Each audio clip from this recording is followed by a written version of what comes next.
નમસ્કાર. વર્ષ 2019ની ચૂંટણી આવી રહી છે. ઘણા બધા મુદ્દાઓ પર વાતો કરવાની વાત થાય છે, પણ મોટા ભાગે શોર બકોરમાં, ભાષણોમાં, નેતાઓના અવાજમાં મુદ્દાઓ ઘણીવાર ખોવાઈ જતા હોય છે. અને એટલે જ સંદેશની સંસદ એક એવો પ્રયાસ છે કે જેમાં એક એવી પાર્લામેન્ટ ઊભી કરવામાં આવે જેમાં લોકો જાતે પોતાનો અવાજ બને. જો કોઈ પણ સામાન્ય માણસ અને એક દિવસના સાંસદ સભ્ય બનવાનો મોકો મળશે તો એ પોતાનો શું સવાલ કરશે? ઘણા બધા લોકોની ઈચ્છા હોય છે, દરેક લોકો સંસદ સુધી નથી પહોંચી શકતા. ઘણા બધા લોકો પોતાના સાંસદ સુધી પણ નથી પહોંચી શકતા, અને એટલા માટે સંદેશે આ એક સંસદ બનાવી છે અને જ્યાં અમે પ્રયાસ કરીશું કે મુદ્દાની વાત થાય. ને એટલે જ આજે અમે આવ્યા છીએ સૂર્યપુત્રી તાપી નદીના કિનારે જે શહેર વસેલું છે, જેની સુરત સુંદર છે, એવા સુરત શહેરમાં, અને જ્યાં જનતા વાત કરશે પોતાના મુદ્દાઓની, ઉદ્યોગો પર વાત કરવામાં આવશે. અને એટલા જ માટે સુરતની જનતા આપણી સાથે છે. સૌથી પહેલા પોતાના માટે તાળીઓ. અને દરેક સવાલોના જવાબ આપવા માટે આજે આપણી સાથે છે નવસારીથી ભારતીય જનતા પાર્ટીના સાંસદ CR પાટીલ સર અને કોંગ્રેસના નેતા નૈશદભાઈ દેસાઈ. બંનેનું સ્વાગત છે. અને સર, સવાલ એનાથી કે આજે ઉદ્યોગનો મુદ્દો રાખવામાં આવ્યો છે. સુરત સમૃદ્ધ શહેર છે, ઉદ્યોગોથી ભરેલું શહેર છે, અને છતાંય છેલ્લા વર્ષોથી જ્યારથી GST આવ્યું, જ્યારથી નોટબંધી થઈ, ત્યારે ઘણા બધા પ્રશ્નો એવા થયા કે જ્યાં લોકો જવાબ ઈચ્છે છે. કેવી રીતે આપશો જવાબ? તમને એવું નથી લાગતું કે ઉદ્યોગો એનાથી પાયમાલ થયા? એમણે GSTનો વિરોધ નથી કર્યો, GSTનો દર ઘટાડવા માટે નથી કહ્યું, પરંતુ સરળીકરણ માટેની એમની માંગણીઓ હતી, જે અલગ અલગ તબક્કામાં એમની માંગણીઓ સંતોષવાનો પ્રયત્ન કર્યો છે. અને કેટલીક માંગણીઓ જે બાકી છે એની પર પણ સરકાર વિચાર કરી રહી છે. આ GST કાઉન્સિલ દ્વારા આના નિર્ણયો લેવાતા હોય છે, અને દરેક રાજ્યના મુખ્યમંત્રી અથવા એમના નાણામંત્રી એ કાઉન્સિલના સભ્ય છે, અને આજ દિન સુધીમાં કાઉન્સિલમાં લેવાયેલા તમામ જે નિર્ણયો છે એમાં 100% સંમતિ સાથે લેવાયા છે. એટલા માટે જે પણ નિર્ણયો લેવાયા એ બધાની સંમતિ સાથે લેવાયા છે, અને એના જ કારણે ચોક્કસપણે આ દેશના વેપાર અને ઉદ્યોગને ફાયદો પણ થયો છે. શરૂઆતને કારણે કેટલાક લોકોને થોડી અસમંજસ હતી, આ કેવી રીતે કરી શકીશું કે નહીં, ખૂબ મુશ્કેલ લાગતું હતું. પરંતુ હવે પછી દરેક લોકોને એમ લાગે છે કે આ બહુ સરળ વાત છે અને આનાથી ધંધાને ઉપયોગી થાય છે. એ જ વાત નોટબંધીમાં હતી. હું અહીં બેઠેલા બધા મિત્રોને પૂછવા માગું છું કે કોઈ નોટબંધીને કારણે કોઈની નોટ રહી ગઈ હોય કે નોટો રહી ગઈ હોય એવો કોઈ વ્યક્તિ અહીંયા નહીં હોય. અહીંયા કોંગ્રેસના આગેવાન છે નૈશદભાઈ, એમને પૂછો કે એમને કઈ નોટો રહી ગઈ? મારી પાસે તો નોટ છે જ નહીં અને રહી જવાનો પ્રશ્ન જ નથી. પણ જે રીતે નોટબંધી લાગુ થઈ, હું મારી વાત આગળની કરી લઉં ને. નોટબંધીને કારણે જો કોઈની નોટ રહી નહીં ગઈ હોય તો આ નોટબંધીને કારણે નોટ બદલી જેવું થયું. એટલે નૈશદભાઈ પાસે નોટ નહોતી એટલે એમણે બદલી નહીં, પરંતુ બાકીના લોકોએ પોતાની નોટો બદલી, અને એટલા જ માટે બધી જ બેંકોમાં નોટો જમા થઈ ગઈ. નૈશદભાઈ, પ્રશ્ન એ છે કે જ્યારે નોટબંધી અને GST જેવા કડક નિર્ણય લેવામાં આવ્યા, જનતાએ પ્રશ્નો ઊભા કર્યા, સવાલ કર્યા, પણ થોડા સમય પછી ભૂલી ગયા. કોંગ્રેસની જો સરકાર હોત તો કદાચ સરકાર જતી રહી હોત. એવું કેમ છે કે એ લોકોની સરકાર હોય, કડક નિર્ણયો લેવામાં આવે, છતાં પણ સરકારને આંચ સુદ્ધા નથી આવતી? ભારતની જનતા લોકશાહીમાં શ્રદ્ધા રાખે છે અને ધીરજમાં શ્રદ્ધા રાખે છે. 5 વર્ષ માટે માનનીય સાંસદશ્રીને જનતાએ ચૂંટ્યા હતા ખૂબ સારા મતે. એટલે 5 વર્ષ સુધી તો એવું કંઈ પણ ભૂલ કરે તો પણ માથા પર રાખવા પડે ને સાહેબ, બહુ સન્માનપૂર્વક રાખવા પડે. સરકાર બદલવાનો પ્રશ્ન નથી, એ તો ચૂંટણી સમયની વાત છે. GSTમાં હું આપને એટલું જરૂર કહું કે જ્યારે ભૂતકાળના પ્રધાનમંત્રીએ 4 વખત પ્રયત્નો કર્યા ત્યારે માનનીય મોદીજીએ ઘણા રાજ્યોનું નેતૃત્વ કર્યું હતું કે GSTનો ખૂબ સખત વિરોધ કર્યો હતો, પણ એમણે GST લાવ્યા. GST આવકારદાયક છે, એમાં કોંગ્રેસે વિરોધ નથી કર્યો કે કોઈ રચનાત્મક વ્યક્તિનો વિરોધ ન કરી શકે. પણ GST જે રીતે લાવવામાં સર્વસંમતિ લીધા વિના, અને GST લાવ્યા પછી 150 વખત ફેરફાર કરવામાં આવે, રોજ એક નવો પરિપત્ર આવે કે આજે આ ફેરફાર છે. અને ચોક્કસ હું પાટીલ સાહેબ સાથે એ બાબતમાં સહેમત નથી. GSTનો દરથી તમામ લોકો નારાજ.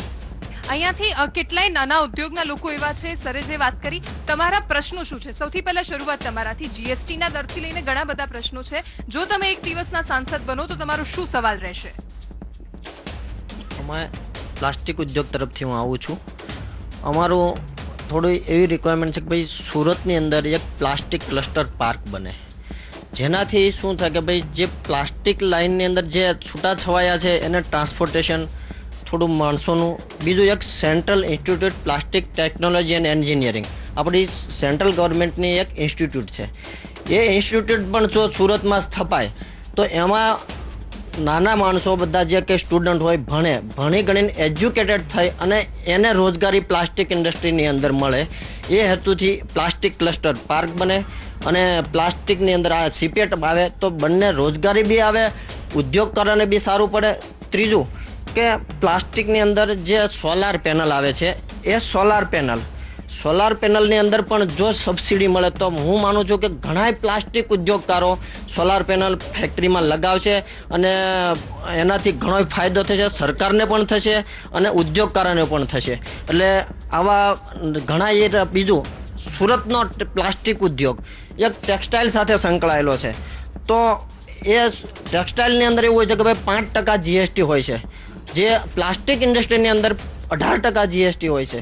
તો અમે એવી ઈચ્છા રાખી છે કે જો 18%ની જગ્યાએ અમને ફક્ત કે ભાઈ પ્લાસ્ટિકના જે ટેક્સટાઇલના પૂર્જા જે બને છે એમાં અમને 18%ની જગ્યાએ જો 5% અમને મળે તો અમે સરકારને ખૂબ અપેક્ષા રાખી છે એમની સાથે।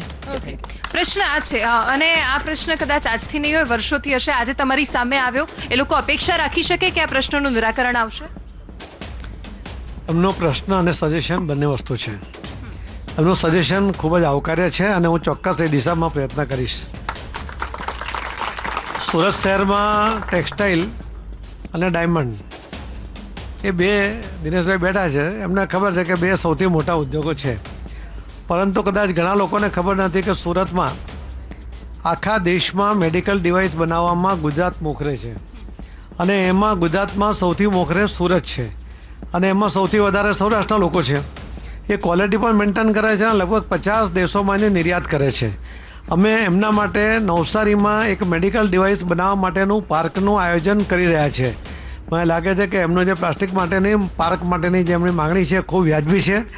ત્યારે એકબીજાનો કાચો માલ કે તૈયાર થયેલો માલ એકબીજાને સરળતાથી પહોંચે, ટ્રાન્સપોર્ટેશન નહીં જાય, સમય નહીં બગડે અને ત્યાં જ એનું ઇન્સ્ટિટ્યૂટ પણ બને અને ચોક્કસ આ દિશામાં ધ્યાન આપીને એમને સંતોષ થાય એ રીતે આગળ પગલાં ભરીશું એવું અમને ખાતરી આપું છું।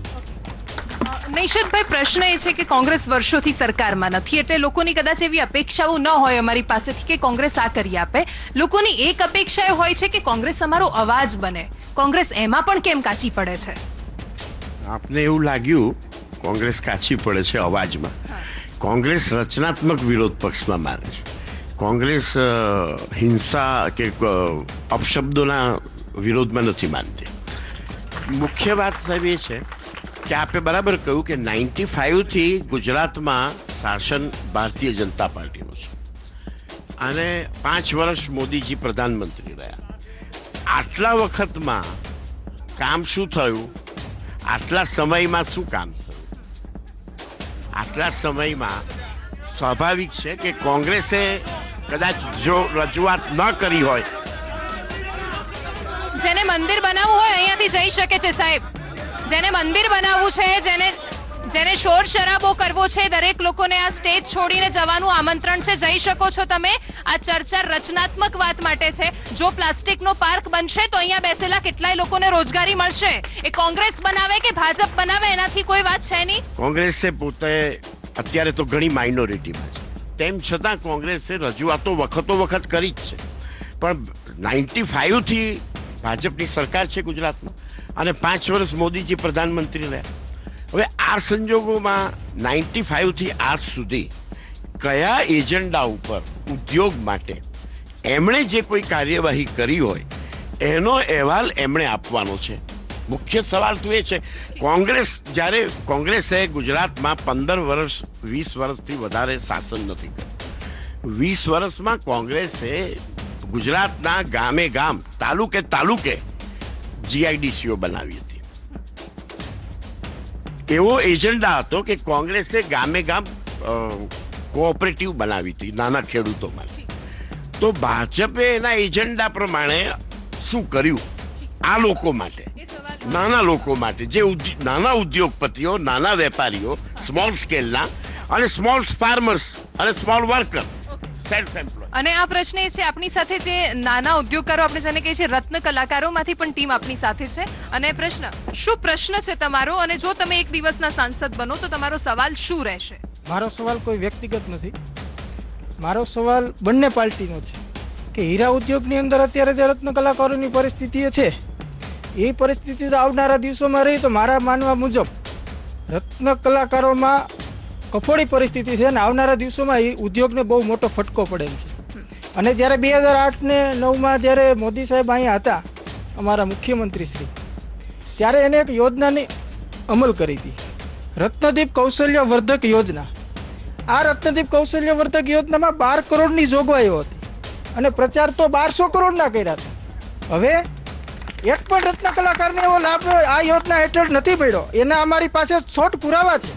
તો અમે બંને પક્ષોને એમ કહીએ છીએ કે રત્ન કલાકારો માટે કાંઈક વિચારો, નહીંતર રત્ન કલાકારો આવનારા દિવસોમાં હજી પાયમાલ થશે. પાયમાલ તો છે જ, પણ હજી પાયમાલ થશે. અને અમે જ્યારે મુખ્યમંત્રીને મળવાના સમય માગીએ છીએ તો મુખ્યમંત્રી પાસે સમય હોતો નથી. જો શું કામદારોને મળવાનો કોઈ અધિકાર નથી મુખ્યમંત્રીશ્રીને? પેલા સર કંઈક સાથે સવાલ એમનો જોડવા માંગે છે એવું લાગે છે કે આરના ઈશારો હતો, તો એમ કંઈ કહેવા માંગો છો? હમણાં જે સ્કીમની વાત કરી ગુજરાત ગવર્મેન્ટની, ગુજરાત ગવર્મેન્ટે 2008ની અંદર આંતરરાષ્ટ્રીય મંદીના કારણે રત્ન કલાકારોને રોજગારી મળે, એમની સ્કિલનું અપગ્રેડેશન થાય, એની માટે પૈસા ફાળવેલા. પરંતુ જે લાભ રત્ન કલાકારોએ આ સ્કીમનો લેવો જોઈએ, ફક્ત 982 લોકોએ આ સ્કીમનો લાભ લીધો હતો. સ્કીમનો જ્યારે સરકાર લાભ નથી લીધો. 982. લાગે છે અડધા પ્રશ્ન તો આમ જ અહીંયા સોલ્યુશન આવી જશે. લાભ કેમ નથી લીધો? હવે હું તમને એમ કહું કે આ દુકાને અહીંયા વસ્તુ મળે છે તો તમે લેવા જાઓ ને. હવે તમને માહિતી જ આપવામાં નથી આવતી સરકાર દ્વારા કે આ વસ્તુ અહીંયા મળે છે તો તમે કઈ રીતે. અને રમેશભાઈ, રત્ન કલાકારોને યોજના હેઠળ લાભ ન મળવાનું કારણ બીજું હતું. કારણ એ હતું કે અત્યારે આપણે ફેક્ટરી એક્ટ નામનો કાયદો છે કે જે કારખાનામાં 20 કામદારો કામ કરતા હોય ત્યાં ફેક્ટરી એક્ટ ધારા હેઠળ એ કારખાનાએ લાયસન્સ લેવું પડે. હવે આપણો જે 80% 90% હીરા ઉદ્યોગ છે એના માલિકોએ લાયસન્સ લેતા નથી. જિલ્લા ઉદ્યોગ કેન્દ્રમાં નોંધણી કરાવવાની એમણે જોગવાઈ કરેલી કે જિલ્લા ઉદ્યોગ કેન્દ્રમાં જો યુનિટ નોંધણી કરાવે તો એના કારીગરોને આ રત્નદીપ યોજનાનો લાભ મળે. બરોબર છે, એ નોંધણી કોઈ માલિકોએ કરાવી નહીં, એના કારણે યોજનાનો લાભ મળ્યો નહીં. બીજું કે કારીગરોને, એટલે પ્રશ્ન આ છે સર કે દરેક વાત ક્યાં ત્યાં આવીને અટકી જાય છે કે યોજનાઓ સરકાર જે બનાવે છે અદ્ભુત યોજનાઓ હોય છે, કદાચ જો એનો લાભ મળે તો લોકોનું કલ્યાણ થઈ જાય, પણ યોજનાઓ લોકો સુધી કેમ નથી પહોંચતી? અને બીજી વાત કે ઇલીગલી ડાયમંડ ઇન્ડસ્ટ્રી ચાલે છે અહીંયા, એમનો સવાલ છે. એ ભાઈની વ્યથા હું સમજી શકું છું, પણ એમણે પોતાના પ્રશ્નની સાથે એક જવાબ પણ આપી દીધો છે કે 2008માં મોદી સાહેબે યોજના મૂકી, એના પહેલાં કોંગ્રેસની સરકાર કેન્દ્રમાં આટલા વર્ષોથી હતી, એણે કોઈ યોજના ક્યારેય મૂકી જ નહીં. મોદી સાહેબે યોજના તો મૂકી, એમણે 12 કરોડ રૂપિયા મૂક્યા, વધારે નહીં એટલા માટે કે એનો લાભ લેવા માટે કદાચ આગળ વધારે નહીં આવ્યો હોય. એમણે કહ્યું કે માહિતી નહોતી, પણ એમણે પોતે જવાબ બી આપ્યો કે 1200 કરોડનો પ્રચાર કર્યો, એટલે કે ખૂબ પ્રચાર કર્યો. તો ખૂબ પ્રચાર કર્યો તો સ્વાભાવિક છે કે આટલો પ્રચાર થયો હોય તો માહિતી હોવી જોઈએ. એટલે એમના પ્રશ્નોમાં જ આનો જવાબ પણ આવી જાય છે. પરંતુ આજે એમનો પ્રશ્ન છે કે કદાચ ડાયમંડ ઉદ્યોગમાં 80-90% ખોટું ચાલે છે. હું એવું માનું છું કે ડાયમંડ ઉદ્યોગ 80થી 90% સાચો ચાલે છે. એટલા માટે કે એમનું બધું જ ટ્રાન્ઝેક્શન ઓન પેપર હોય છે. એમની મોટી મોટી બેંક લોન હોવાથી જો એમનું ટ્રાન્ઝેક્શન નહીં હોય તો એમને બેંક લોન નહીં આપે. બીજું એમનો એક્સપોર્ટનો બિઝનેસ હોવાથી જો પેપર પર નહીં હોય તો ક્યારે પણ એ બિઝનેસ ચાલી શકે નહીં. અને જે જિલ્લા એટલે લેબર એમાં જે રજિસ્ટ્રેશન કરાવવાનું હતું, અમે કેન્દ્ર સરકાર અને રાજ્ય સરકાર એટલે કેન્દ્ર સરકારમાંથી અધિકારીઓની અહીંયા નિયુક્તિ કરીને એમને દર 3 મહિને પૂછ્યું છે. અને આજે કદાચ 80-90% લોકો એની નોંધણી થઈ ગઈ છે ડાયમંડ ઉદ્યોગમાં. એ એમના માટે દિનેશભાઈ પોતેના સાક્ષી છે. જે કંઈ 5-10% બાકી છે એટલા માટે બાકી છે કે ઘણીવાર કારીગર પોતે એ કદાચ રત્ન કલાકારો એક જગ્યાએથી બીજી જગ્યાએ શિફ્ટ થતા હોય છે, એના કારણે એમનું રજિસ્ટ્રેશન કરવાનું રહી જતું હોય છે. બાકી એને રજિસ્ટ્રેશન નહીં કરવા માટે કોઈપણ જગ્યાએ કોઈ પ્રયત્ન નથી કે રત્ન કલાકારોને જે કોઈ પગાર આપવામાં આવે છે એ ચેકથી આપી શકાય. એ એમના માટે ખર્ચમાં બાદ મળવાનું જ છે. એટલે એવી સ્થિતિ નથી. જે એક સ્થિતિ હતી પહેલાં એ સ્થિતિમાં ખૂબ બદલાવ આવ્યો છે. છતાં એમના પ્રશ્ન એ કેટલાક અંશે વ્યાજબી છે કે નીચે સુધી પહોંચવું જોઈએ. અમારો પ્રોમિસ છે એમને કે એમને આવી યોજનાઓનો ઘર સુધી પહોંચે એના અમે પ્રયત્ન કરીશું. પણ એક વાત તો અમને કહેવું જ પડે કે મોદી સાહેબે જ યોજના મૂકેલી હતી અને પ્રચાર પણ કર્યો છે. કેટલાક કારણોસર જે ટેકનિકલ કારણોસર લાભ નથી લેવાયો એ લઈ લઈશું. એટલે હવે લાભ મળી જશે ને એમને જેમને બાકી છે. પ્રશ્ન નૈશદભાઈ એ છે કે રત્ન કલાકારો કેટલાય સમયથી એમની માંગણી મૂકી રહ્યા છે. એક ચિત્ર મોટા ભાગે કેમ સામે ઉપસીને એવું આવે છે કે મોટા ભાગે માલિકો ખુશ હોય છે, ત્યાં કામ કરતા લોકો દુઃખી હોય છે.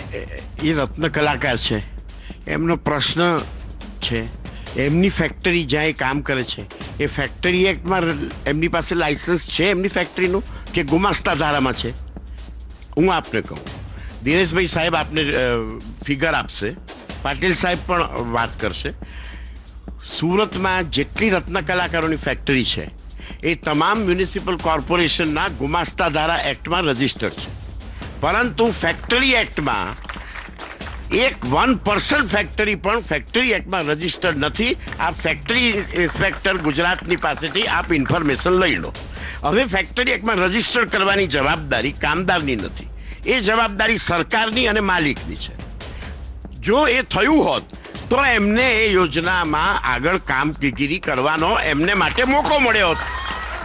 અને બીજી વાત છે, આપે બહુ બરાબર કહ્યું કે કેટલીક યોજનાઓ, કેટલીક નહીં, સરકાર જ્યારે ચૂંટણી સમયે યોજનાઓ જાહેર કરતી હોય છે એ પ્રચાર માટે અદ્ભુત હોય છે પણ અમલ માટે શૂન્ય હોય છે. એવું હોય છે. એટલે એ પરિસ્થિતિ પણ હોય. પણ રત્ન કલાકારો માટે માનનીય મોદીજી જ્યારે મુખ્યમંત્રી હતા ગુજરાતના, જ્યારે બીજી વખત ગુજરાતની વિધાનસભાની ચૂંટણી આવી ત્યારે માનનીય મોદીજીએ રત્ન કલાકારો માટે રહેઠાણ,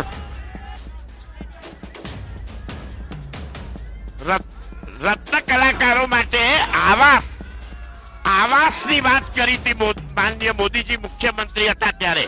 અને કેટલા રત્ન કલાકારોનો આવાસ સુરતમાં થયો છે એ આપ રિપોર્ટ મેળવી લો.